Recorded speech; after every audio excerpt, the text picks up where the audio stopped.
Je suis un peu silent après tout ces introductions. Je ne me rappelais même pas que c'était déjà la 5e fois que je suis ici, mais ça compte.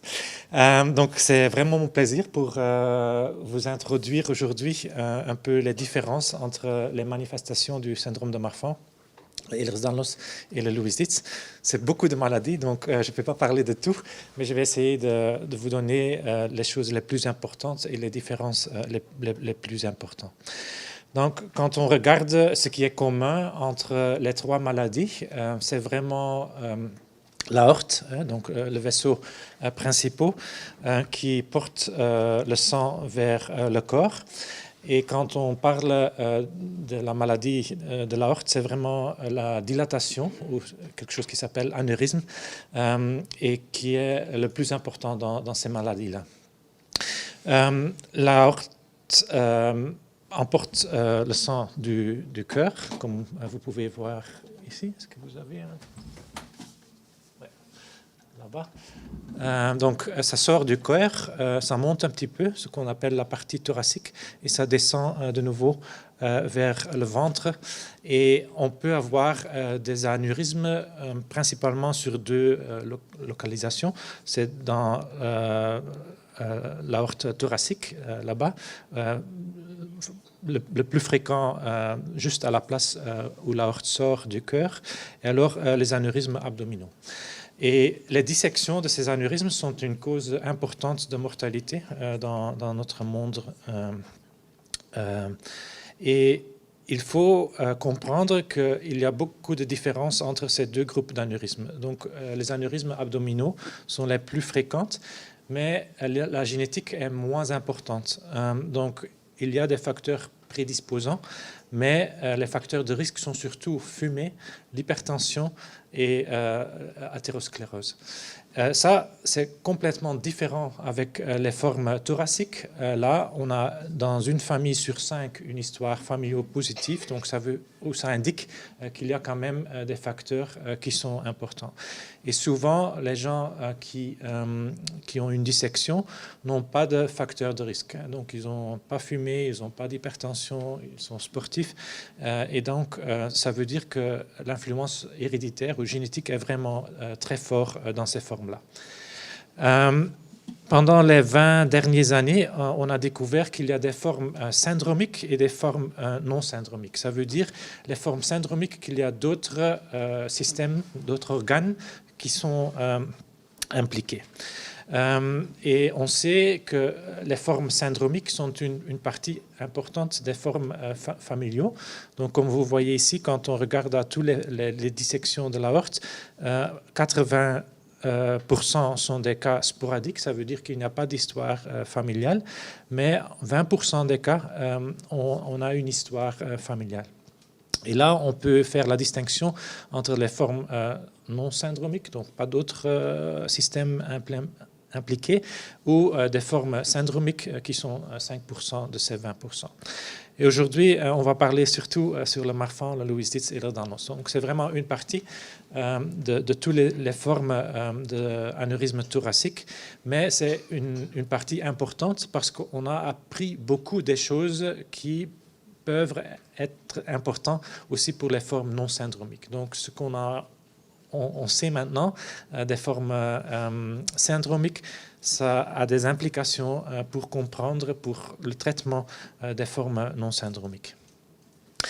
Donc, l'aorte est au centre, mais bien sûr, il y a d'autres systèmes qui sont importants, les yeux, les articulations, la peau, et ces organes sont impliqués d'une façon différente dans les formes syndromiques. Donc aujourd'hui, on va parler de Marfan, de Ehlers-Danlos et de Loeys-Dietz. Je vais commencer, bien sûr, avec le Marfan. Donc, une chose que je veux dire encore sur les causes génétiques, il y en a déjà beaucoup maintenant. Il y a plus de 30 de gènes qui sont impliqués dans les anévrismes. On peut les grouper dans 3 groupes. Ce sont des gènes qui codent pour des protéines qui sont dans la matrice extracellulaire.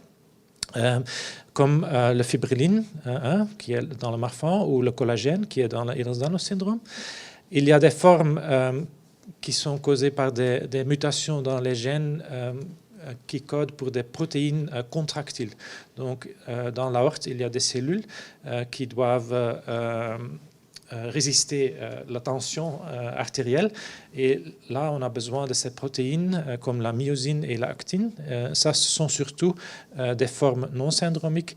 Et alors, on a découvert, et on va parler un petit plus de ça, beaucoup de gènes qui sont implémentés dans une voie de signalisation qui s'appelle le TGF-bêta. Et je vais expliquer quelle est la significance de cette voie de signalisation. Donc, commençons avec le Marfan. Comme la plupart de vous savez, c'est une maladie autosomale dominante, mais je pense que c'est important de quand même dire que 30% des patients sont la conséquence d'une mutation nouvelle.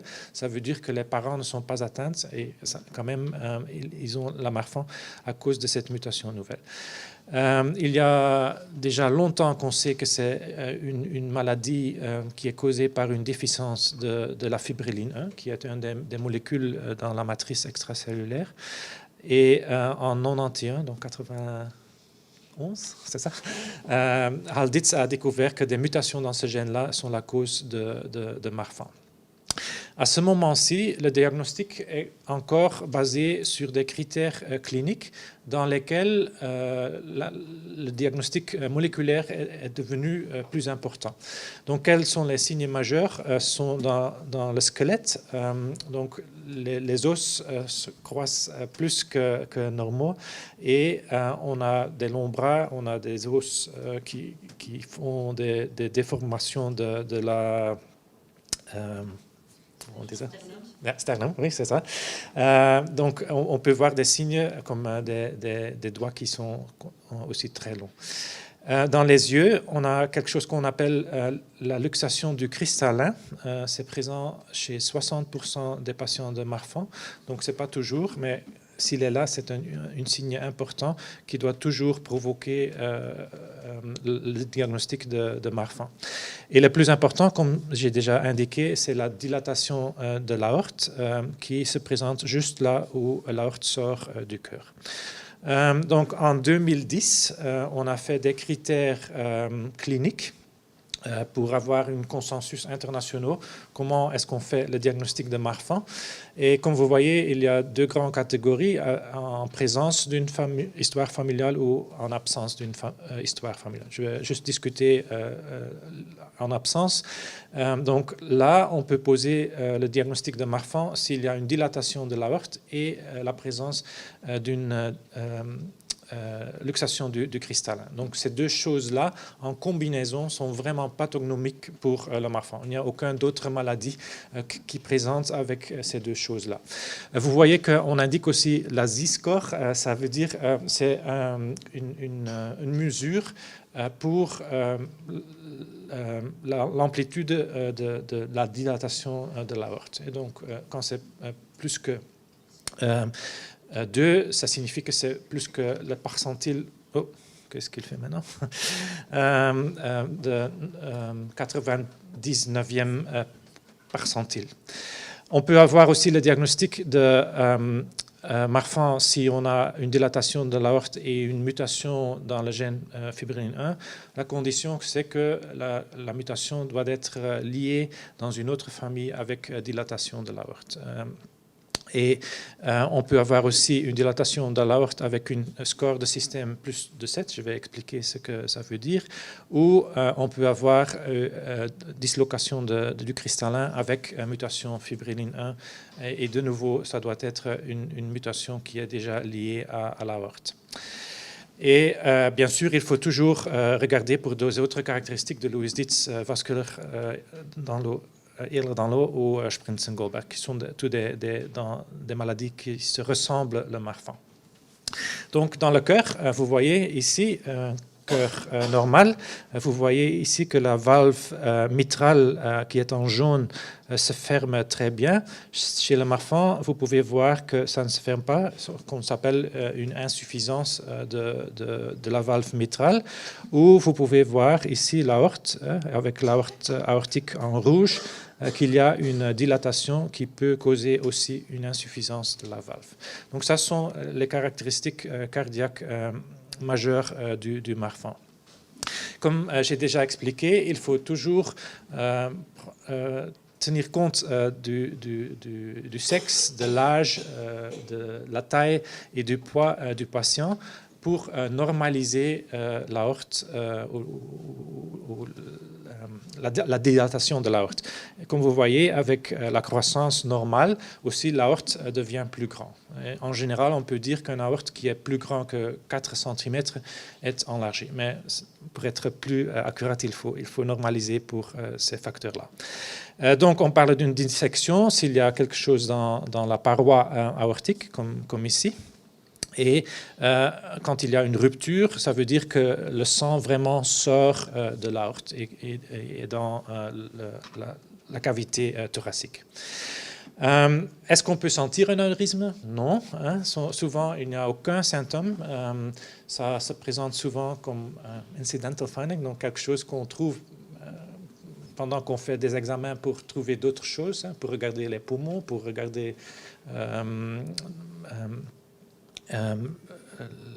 le squelette, et alors on trouve un anévrisme. Si c'est vraiment très très large, ça peut donner un peu de pression sur l'œsophagus, mais ça ne se passe pas souvent.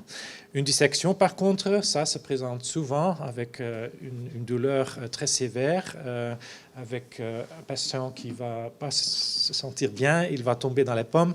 Et malheureusement, 50% des patients qui se présentent avec une dissection vont mourir pendant les premiers 24 heures. Donc, c'est vraiment important d'essayer de trouver, d'identifier l'anévrisme avant qu'il y aura une dissection.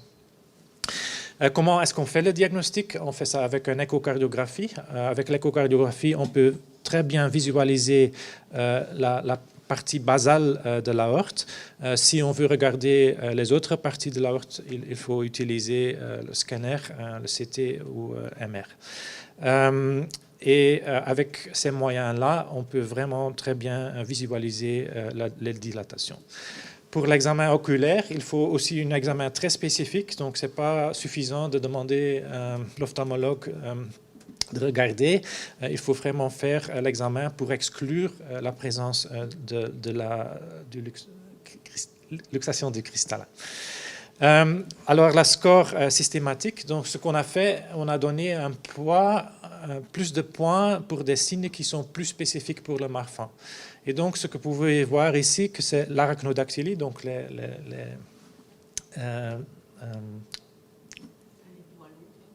les doigts, oui, c'est ça, les doigts longs.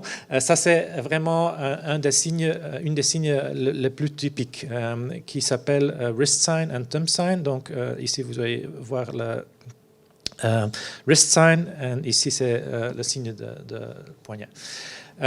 Des déformations du thorax avec le pectus excavatum et carinatum, ça donne 2 points. Les pieds plats, c'est aussi 2 points s'ils sont très prononcés. Si c'est moins grave, c'est 1 point.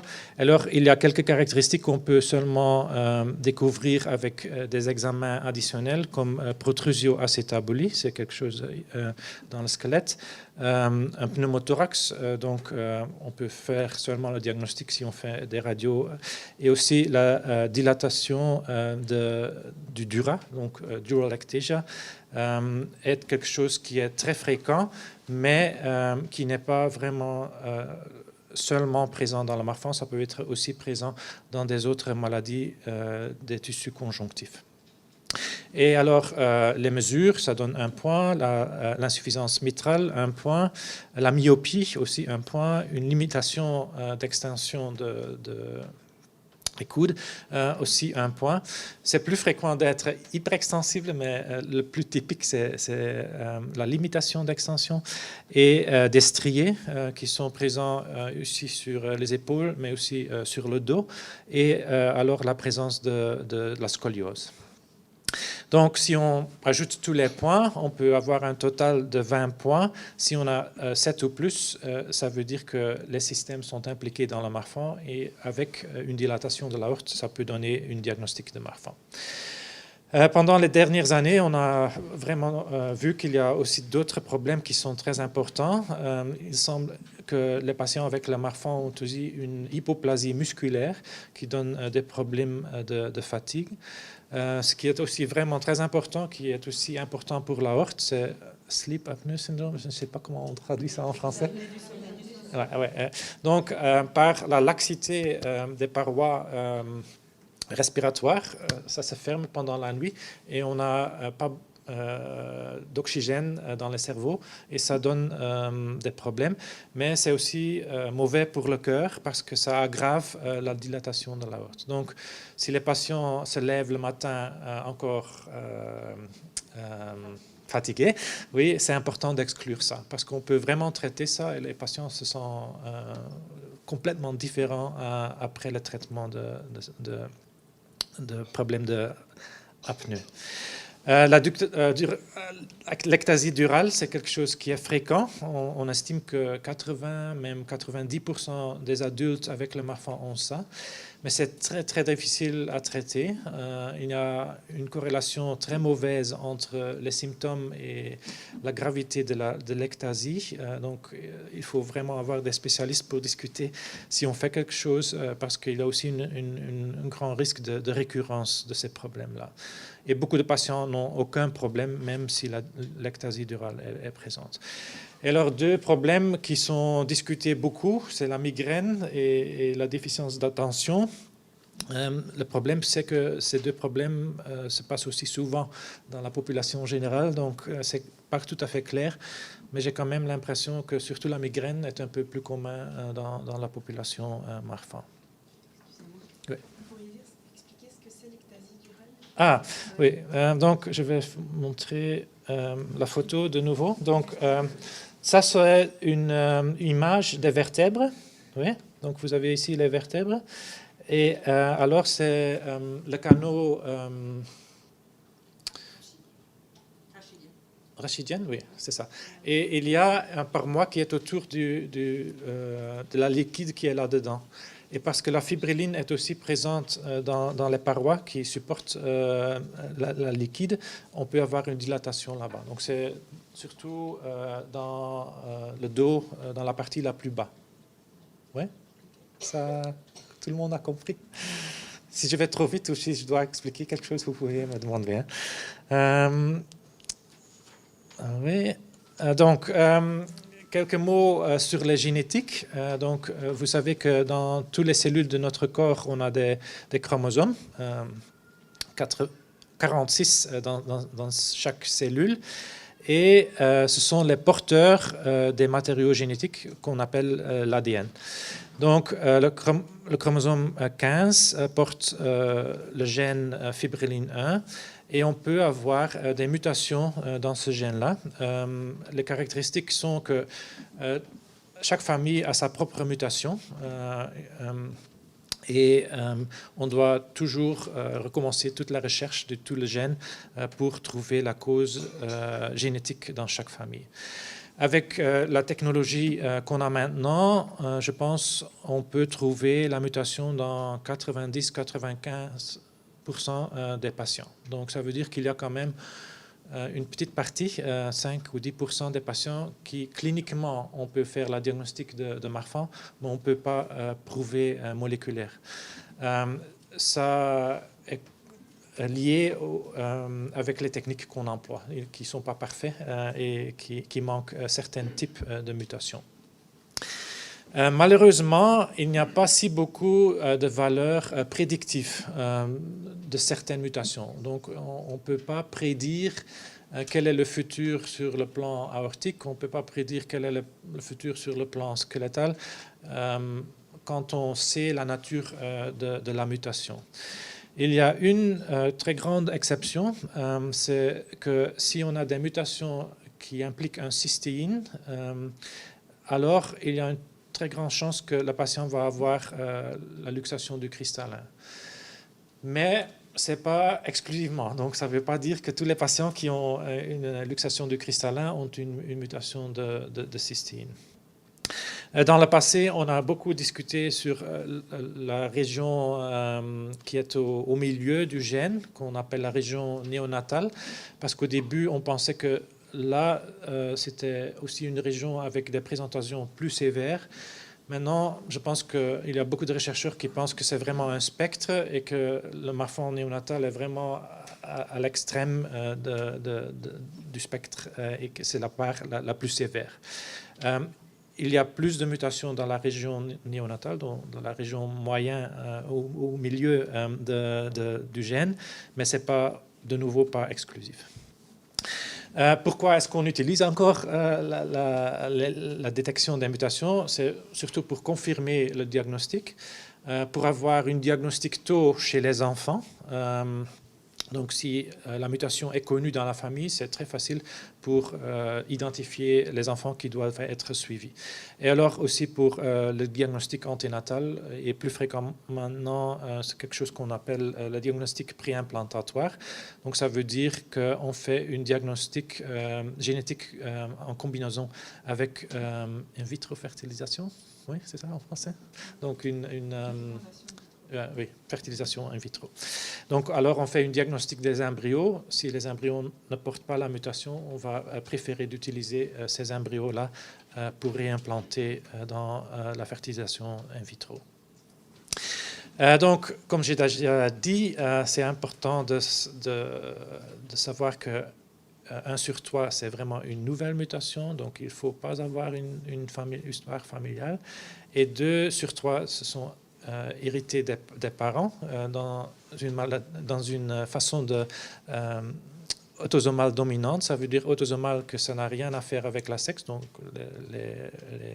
les femmes et les hommes peuvent avoir la maladie.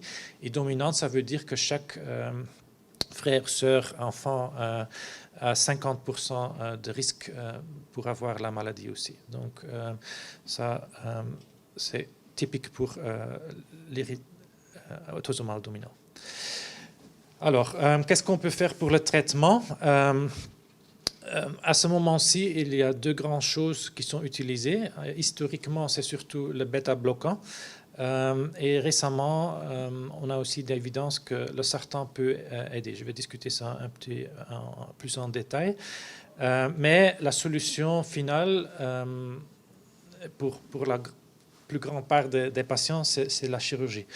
Ici, vous pouvez voir une aorte qui est vraiment dilatée. Et ici, il est remplacé par une structure artificielle, le dacron. Et vous pouvez voir l'aorte native qui est ici connectée avec le matériau artificiel. Donc ça, c'est une solution, mais on sait qu'il faut suivre les patients parce que dans des autres parties de l'aorte, surtout la partie descendante, on sait que 10 ou même 20% des patients peuvent avoir des problèmes là aussi. Donc, une suivi permanente pour toute la vie est important dans les patients avec le marfan. Donc, j'ai promis de parler un petit peu des sartans. Pour comprendre un petit peu pourquoi on utilise les sartans, il faut comprendre un petit peu ce qui a changé dans notre compréhension de la cause de la maladie. Donc, au début, on pensait toujours que la fibrilline était une molécule structurelle, comme les matériaux métaux dans les bâtiments. Ça donne du support aux parois et sur les parois, on peut ajouter d'autres molécules comme le ciment dans les bâtiments. Donc, la fibrilline est de qualité mauvaise où on manque de fibrilline et alors la structure n'est pas bonne et on a une faiblesse des organes. Mais je ne vais pas discuter toutes les études qui ont changé ce vue-là. On sait maintenant que la fibrilline n'a pas seulement une fonction structurelle, mais aussi une fonction fonctionnelle qui règle l'activité de certaines, ce qu'on appelle hormones locales, des cytokines, le terme officiel. Qu'est-ce que ça veut dire? Que les hormones locales, les cytokines, dans ce cas-ci le TGF-bêta, règlent aussi comment le sément est déposé sur la fibrilline. Ça, c'est la façon la plus facile pour comprendre, je crois. Et ce qu'on sait que dans un état normal, cette cytokine est conservée dans un état inactif. Donc, il est séquestré dans la matrice. Dans la situation de Marfan, vous savez que les fibrilles sont de mauvaise qualité, on manque de fibrilles, et là, il y a une activation, c'est ça, de cette hormone locale, et on a une aggravation de la situation de tout ce qui se passe dans les parois. Et donc, ce qu'on savait sur les sartans, c'est qu'ils ont aussi un effet bloquant sur le TGF-bêta. Donc, ça diminue l'activité de TGF-bêta, ça diminue aussi la présence totale de losartan. Sartan ou losartan, normalement, ça bloque une autre signalisation, c'est l'angiotensine. Mais là aussi, ça peut avoir des effets bénéficiels parce que aussi l'angiotensine influence l'activité de la voie de signalisation de TGF-bêta. Donc les deux effets sont bénéficiels pour diminuer l'activité de la voie de signalisation de TGF-bêta. Et alors, parce qu'on a vu des résultats vraiment supérieurs dans les souris, on a commencé, c'était pendant le temps que j'étais à Baltimore avec Alditz, on a commencé de traiter les patients très sévères du point de vue cardiovasculaire avec le losartan. Vous pouvez voir ici que l'aorte continue à grandir, même sur le traitement de bêta-bloquant. Et si on a commencé le losartan, ça a vraiment changé la situation. On a fait ça dans une vingtaine de patients atteints assez sévères, dans lesquels le bêta-bloquant ne faisait rien, et on a démontré que ça a eu un effet très bénéficiel. Mais bien sûr, il faut prouver ça dans une façon très objective, et alors on a commencé le grand trial, un trial américain.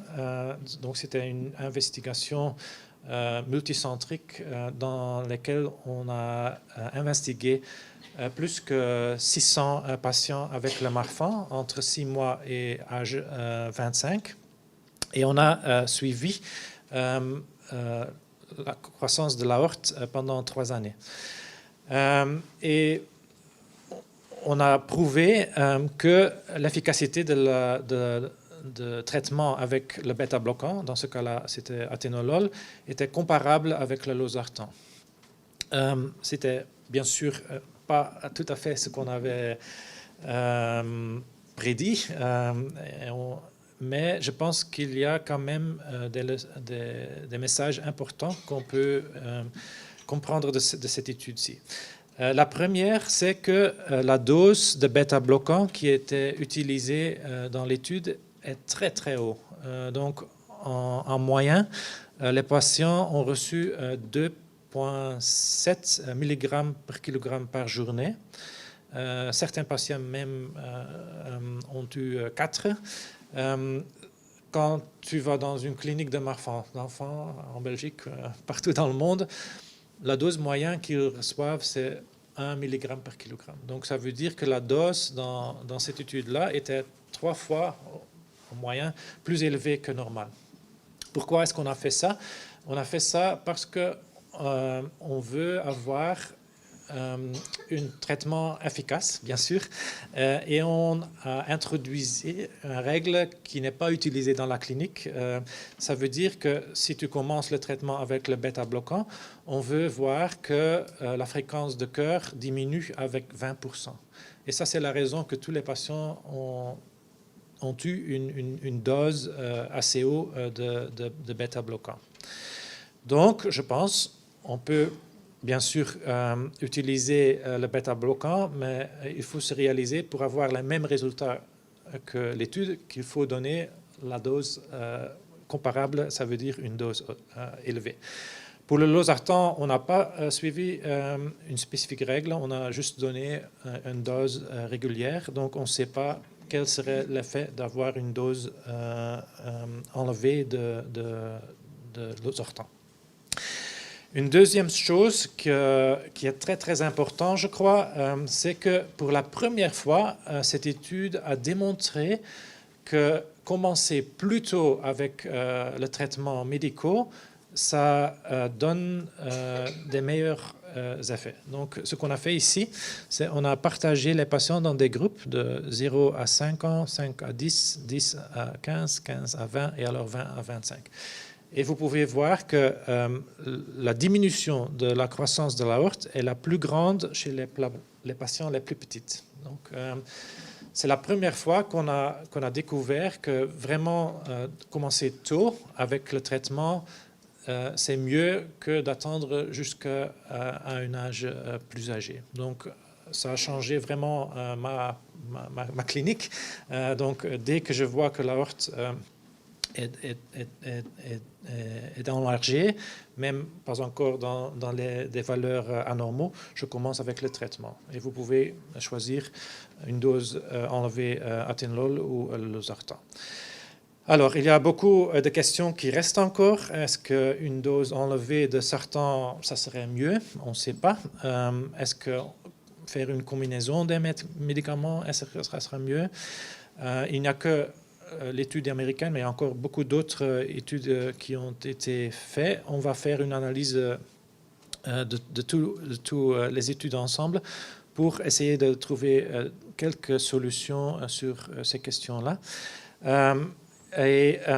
Sur la première question, je peux vous montrer des données qui sont créées dans le laboratoire de Alditz pour savoir si une dose enlevée de sartan, ça serait mieux que la dose qu'on emploie maintenant.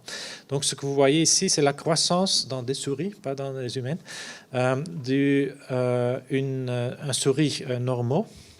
Et alors, les autres couleurs non verts sont tous des souris marfans. Donc, ce qu'on suit, c'est la croissance de l'aorte et on donne des traitements différents. Ici, dans le rouge, c'est la croissance le plus fort, c'est des souris de marfan qui n'ont reçu de sucre, donc un placebo.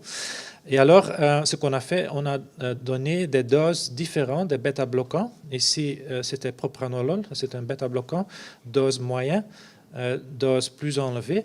Et alors, une dose assez basse de losartan, une dose moyenne de losartan et une dose très haute de losartan. Et on peut voir que le même titrage qui était présent chez le bêta-bloquant, où on a démontré qu'une dose enlevée a un effet plus prononcé, est aussi présent dans le losartan. Donc, moi, si je commence losartan, j'essaie aussi d'aller à des doses plus hautes que moyennes. Donc, pour des enfants, ça veut dire presque 2 mg par kilogramme par jour aussi. Donc, et c'est vraiment important, je pense. On n'a pas encore des preuves dans des humaines, mais il y a beaucoup de raisons pour croire que c'est la même situation pour le losartan que pour le bêta-bloquant. Récemment, on a aussi eu beaucoup de discussions si le type de mutation prédit l'effet des médicaments. Nous, on a eu l'occasion d'avoir l'ADN de 300 patients, des 600 patients qui étaient dans l'étude américaine. Et ce qu'on a démontré, c'est qu'il n'y a aucune influence de la mutation. si on prend l'aténolol ou on prend le sartan, la mutation primaire qui est indiquée ici par les deux groupes, ce qu'on appelle haploinsuffisance et dominant négatif, je ne peux pas expliquer, mais c'est deux groupes importants, différents de mécanismes moléculaires, mais on n'a pas prouvé que c'est différent. Donc l'effet des médicaments n'est pas déterminé par la mutation de fibrilline. On a regardé beaucoup de choses différentes et pour aucun, on a trouvé une corrélation. Donc, à ce moment-ci, nous, on n'a pas de preuve que la mutation primaire influence le résultat du traitement. Quelques mots sur les traitements des manifestations non cardiaques. Pour la croissance, dans le passé, on utilise beaucoup de traitements hormonaux. J'ai l'impression que ça a diminué beaucoup et qu'on préfère plutôt la chirurgie.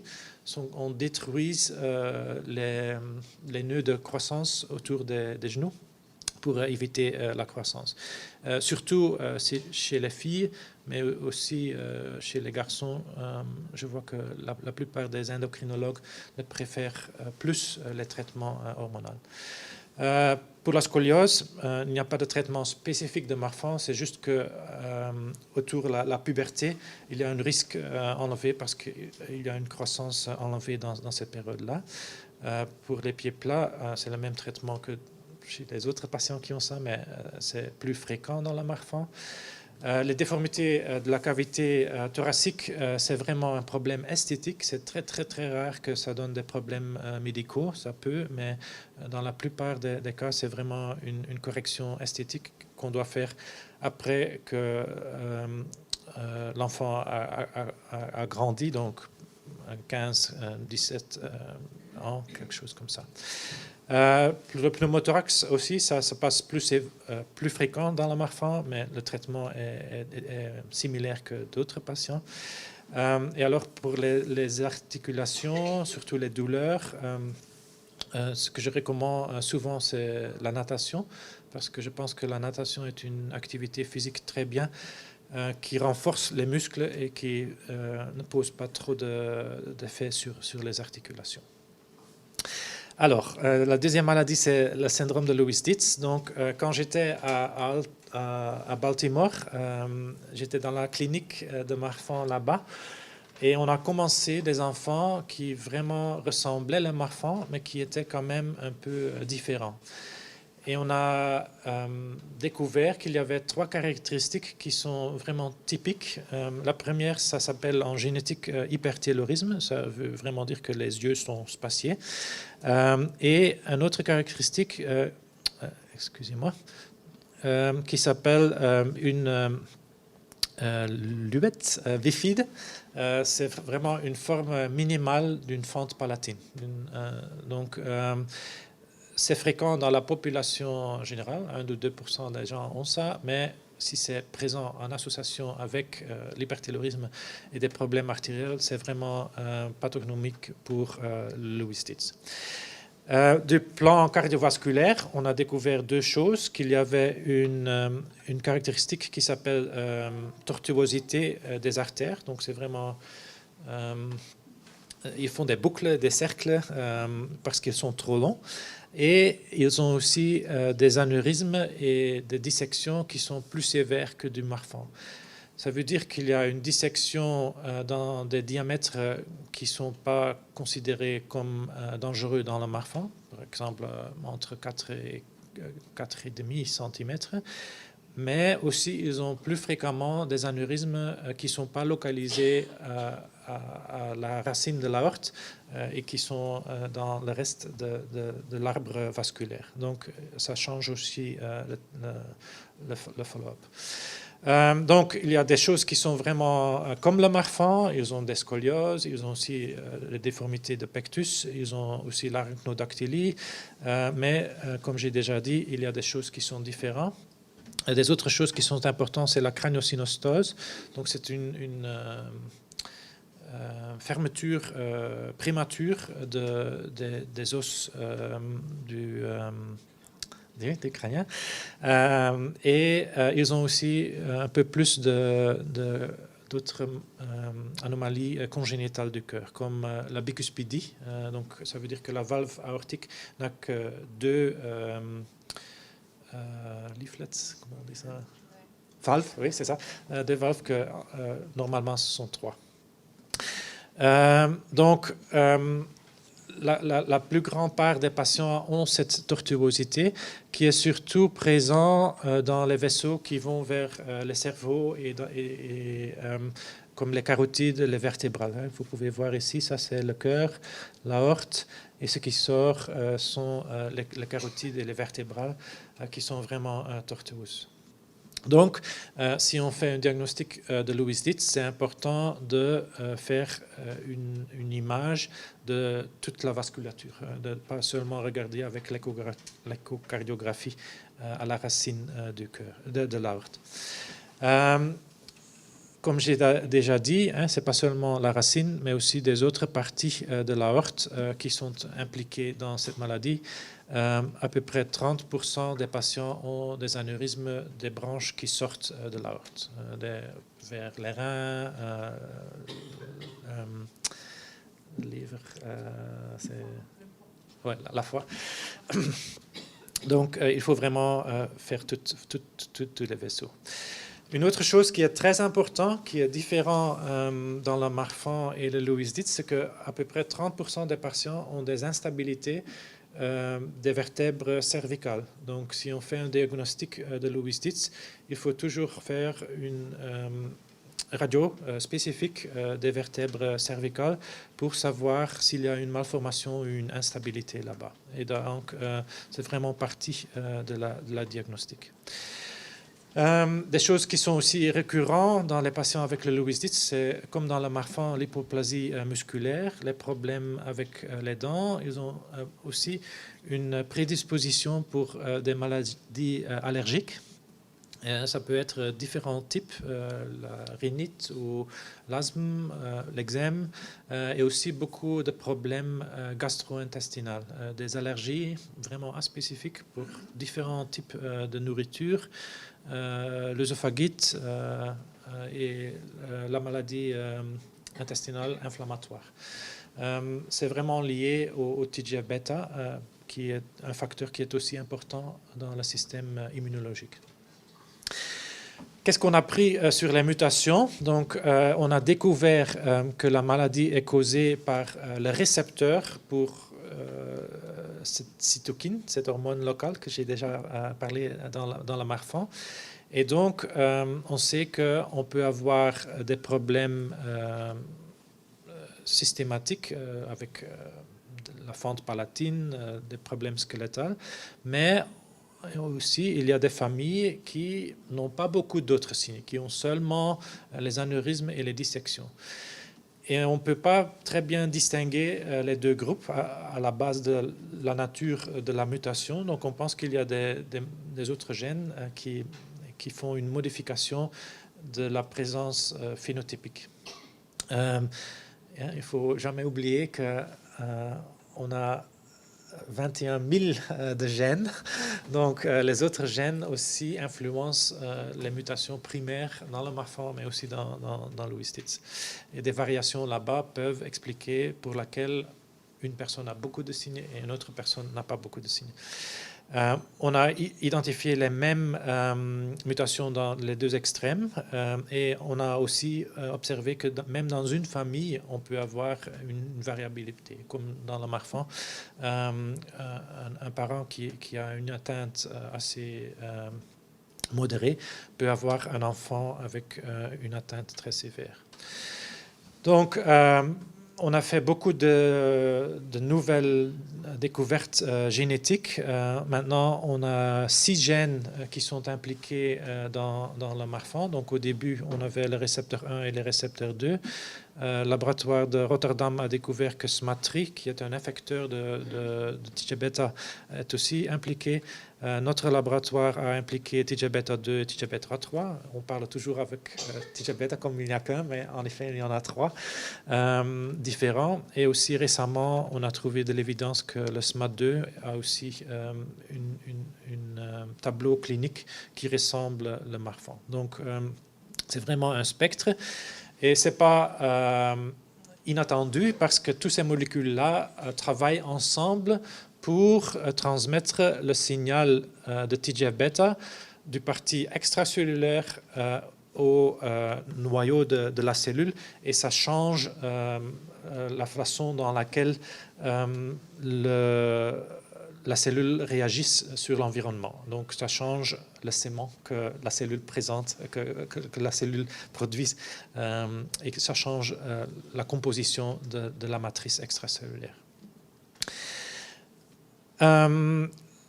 Ici, il y a quelques années, on a fait un tableau pour savoir quels étaient les gènes les plus fréquents. Comme vous voyez, le TGF-bêta récepteur 2 et 1 sont encore les plus importants, mais les autres sont découverts plus récemment, donc ça penche que ça va aussi augmenter.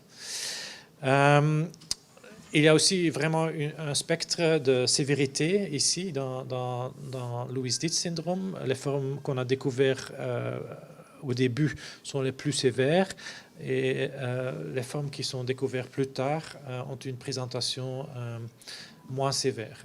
Par exemple, pour le TGF-bêta 3, je pense qu'au moins 50% des patients qui sont porteurs d'une altération génétique pathogénique n'ont aucun symptôme et n'auront jamais des symptômes. Et je pense que c'est important parce que ça peut aussi nous aider pour mieux comprendre quelles autres modifications génétiques changent la présentation de la mutation primaire, dans ce cas le TGF-bêta 3.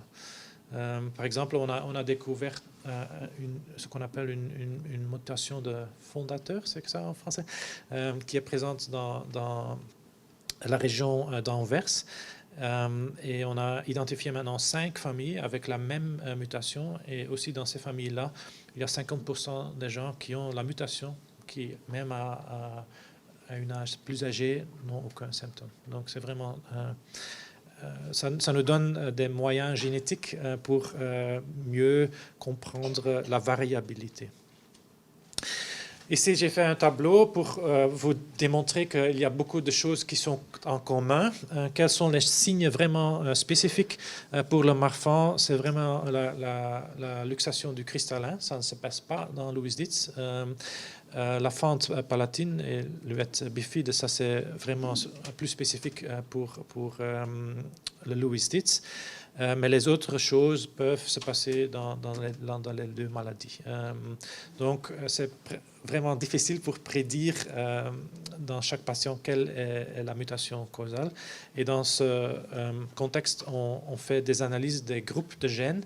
On va analyser tous les gènes qui sont impliqués dans le Marfan et les maladies apparentées pour découvrir les génétiques. Mais si on trouve la mutation dans les gènes TGF-bêta, ça change notre traitement, ou ça change notre stratégie de follow-up. Comme j'ai déjà indiqué, il faut mieux opérer les patients avec Lewis-Dietz plus tôt que le Marfan, parce qu'ils ont des dissections à des diamètres qui sont plus petits. Et il faut changer la façon dont on fait des images des artères.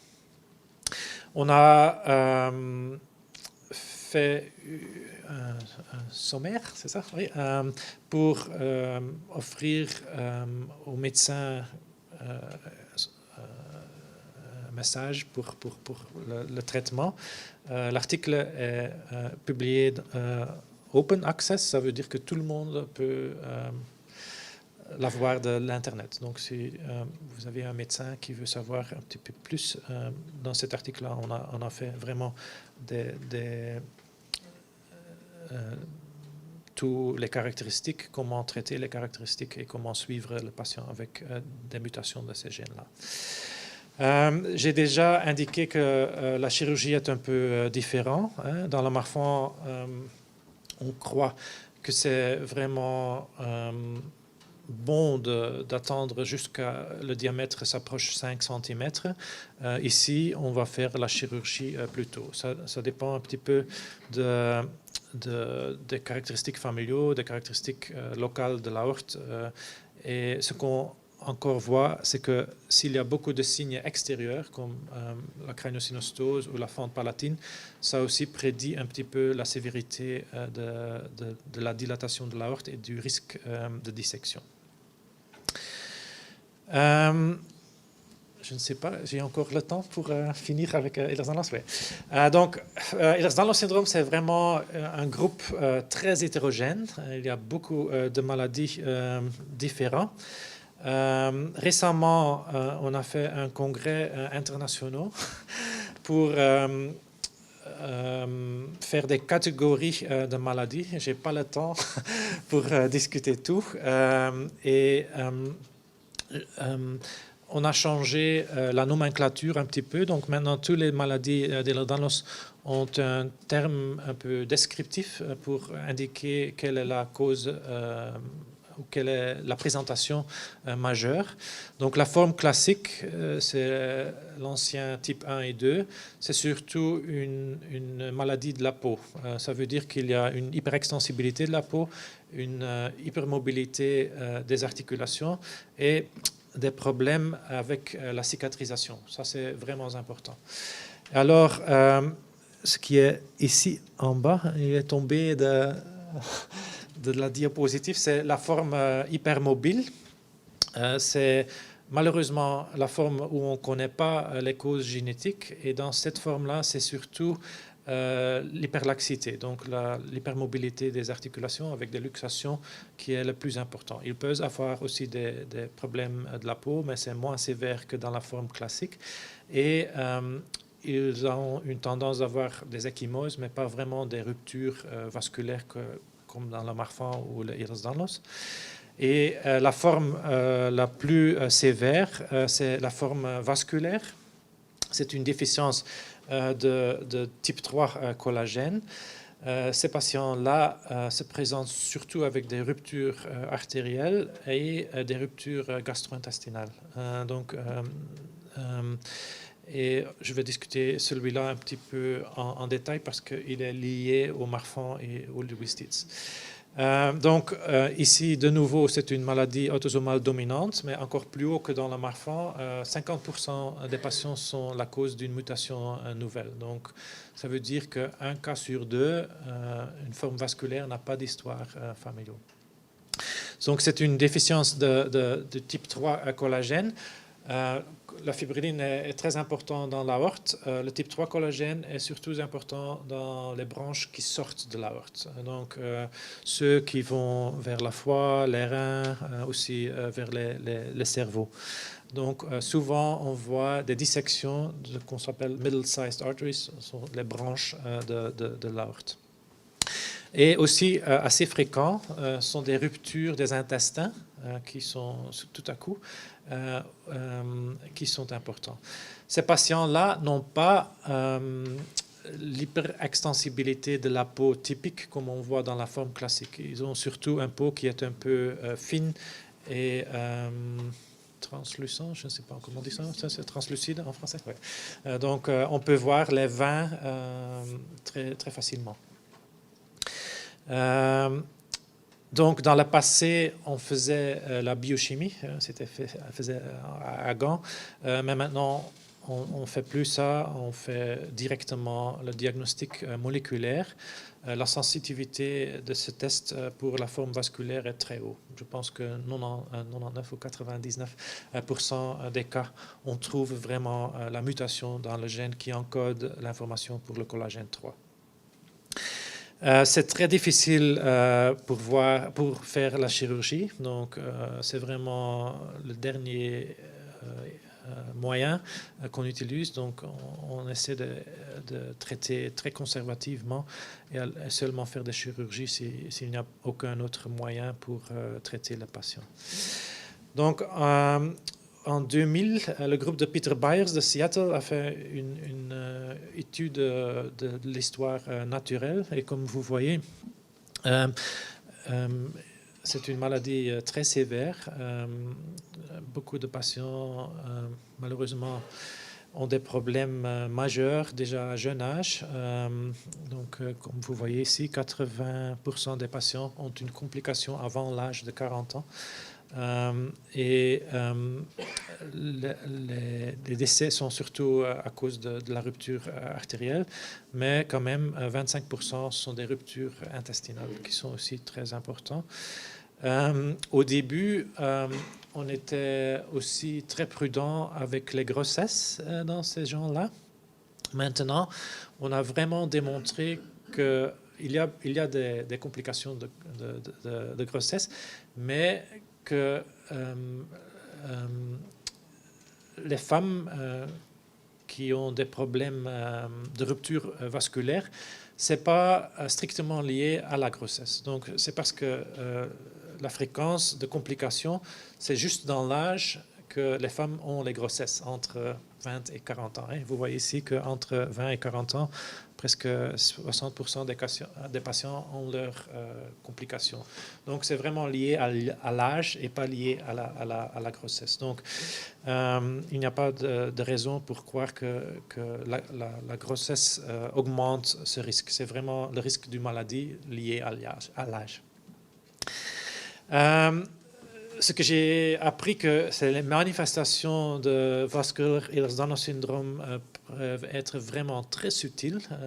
On a fait des diagnostics moléculaires dans les patients dans lesquels je n'avais aucune suspicion de la maladie, par examiner la peau ou les articulations. Donc, s'il y a une dissection à un jeune âge ou une rupture intestinale à un jeune âge, il faut toujours exclure cette maladie parce que ça a des conséquences pour le futur. Il y a aussi une certaine corrélation entre le type de la mutation et le risque vasculaire. Vous voyez ici qu'il y a la ligne en pourpre qui dit nul, c'est 0. Ça veut dire qu'il y a une haploinsuffisance. Ça veut dire que ces patients-là ne font que la moitié de la quantité normale. Mais c'est mieux d'avoir 50% de la qualité normale, d'avoir une molécule qui est mauvaise. Et ça a à faire parce que les molécules de collagène font des triples. Donc, ils parlent avec... l'un parle avec l'autre. S'il y a un qui a un homo, ça influence aussi la fonction des molécules qui sont normales, des collagènes qui sont normales. Si on n'a que la 50% de la moitié normale, tout ce qui est là est normal. C'est juste diminué en quantité. Donc, connaître la mutation peut aussi donner un peu d'idées pour le futur. Donc, les cas avec les mutations d'haploinsuffisance sont vraiment plus bons pour le futur. Il y a beaucoup de discussions aussi sur le traitement de Ehlers-Danlos vasculaire. Donc, en 2010, il y avait un papier dans Lancet, qui est une très, très bonne journal. C'était une étude principalement française dans laquelle on a traité 50 patients avec Ehlers-Danlos. Et on a essayé un type de bêta-bloquant qui s'appelle celiprolol, qui a des caractéristiques spécifiques, dont lesquelles on avait prédit que ça peut aider pour la forme vasculaire d'Ehlers-Danlos syndrome. Et on a arrêté l'étude plus tôt que prédit, parce que dans une analyse intermédiaire, on voyait que les patients qui sont traités avec le celiprolol ont moins de problèmes de rupture vasculaire et ont moins de personnes qui se meurent de la maladie. Donc, ça semble très, très, très bon, mais il y a deux problèmes avec cette étude-ci. C'est que, comme vous voyez ici, les patients qui sont traités avec le celiprolol, il y a à peu près 50% des patients qui étaient prouvés d'avoir une mutation de collagène type 3. Donc, il y a beaucoup de discussions si les patients qui sont dans cette étude-là sont vraiment des patients avec la forme vasculaire d'Ehlers-Danlos, parce qu'on n'a pas prouvé ça. Et ça, c'est un problème important. Donc, ça peut être des maladies qui se ressemblent un petit peu, le syndrome d'Ehlers-Danlos vasculaire, mais qui peuvent avoir une incidence de complications artérielles moins claires, moins élevées. Et la deuxième chose qui était un peu problématique avec cette étude-là, c'est qu'on n'avait pas fait une bonne visualisation du système artériel à base. Donc, on ne sait pas de quelle situation ils sont partis. Donc, ça, on ne sait pas si les deux groupes avaient, pour partir, pour être inclus dans l'étude, avaient des problèmes vasculaires ou pas dans le passé. Donc, ça, c'est difficile. Donc, maintenant, le même groupe français est en train de faire une étude avec le losartan. Ils n'ont pas encore démontré les résultats, donc je ne sais pas. Il y a deux choses que je peux vous raconter. Il y a aussi un très grand groupe en Angleterre avec Ehlers-Danlos syndrome vasculaire, des grands groupes de patients de syndrome de Ehlers-Danlos vasculaire. Eux, ils ont aussi commencé avec le losartan dès du moment que c'était clair que dans le Marfan, ça marche. Et ils disent qu'ils n'ont pas vu des grandes complications dès qu'ils ont commencé avec le losartan. Mais ce n'est pas une étude, c'est seulement expérience d'une centre. Halditz récemment a aussi fait un souris, un modèle de souris sur le Ehlers-Danlos. Il a essayé le céliprolol et le losartan dans les souris de forme vasculaire. Et ce qu'il a démontré, c'est que la céliprolol faisait une augmentation de la mortalité, donc c'était mauvaise, et que le losartan n'avait aucun effet. Donc, je pense qu'on doit continuer à chercher vraiment un traitement pour ce patient-là et la disponibilité des marfands des souris de Ehlers-Danlos vont aider pour essayer des traitements et pour découvrir quels sont les traitements qui sont mieux. Bien sûr, les souris ne sont pas des hommes, mais quand même, c'est la meilleure façon qu'on a à ce moment-ci. D'accord, donc je veux remercier beaucoup de gens qui ont collaboré, aussi les gens qui sont dans mon groupe, qui font les recherches génétiques, et les collègues dans la clinique, et aussi vous pour votre attention.